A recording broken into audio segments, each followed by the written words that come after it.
No? So nagpa-harvest tayo ng saging. So yung yan, 4 na sako, no? Yung pira nito mga ka-channel, ibigay natin kay Marlo tapos kay Anton, no? So kasi nakita nyo naman mga ka-channel yung sitwasyon ni Marlo, no? Kita nyo naman po, no? So yan yung saging na yan. Yun, yung pinatanim natin dati dito, harvest natin na. So yung binta nito ibibigay natin kay Marlo at saka kay Anton, no? So kasi kita naman yung bahay nila Marlo mga channel. So talagang walang-wala, gipit na gipit din.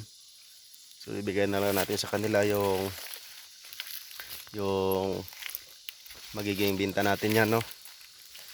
Kawawa naman si Marlo. So marami pa naman tayong darating dyan na mga bunga. Yan, lalaki ng saging na yan, no? Yan pa, oh. Yan. So bigyan na lang natin sa kanila, no? Medyo naantik naman yung aking puso doon sa nakita ko, no?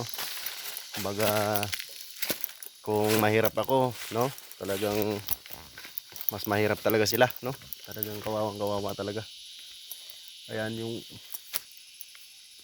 niyog na yan, no? Pakupras din natin yan para makatulong rin tayo doon sa kanila, no? Marami pa yan dyan mga ka-channel. So medyo sa totoo lang, no, yung nagbibideo ko kanina, dinadandaan ko lang sa tawa-tawa mga ka-channel, pero sa totoo lang, so, parang naiiyak ako sa sitwasyon ni Marlo, no? Sa totoo lang mga ka-channel, kawawa talaga. Hindi ko lang pinapakita doon sa kanila na parang naluluha ako kasi nga baka isipin nila na napakarupok o napakababaw ko naman, no? Pero sa totoo lang, iniiwas-iwas ko lang doon. Dadaan-daan ko lang sa biro. Awang-awa talaga ako sa kanila mga ka-channel, no?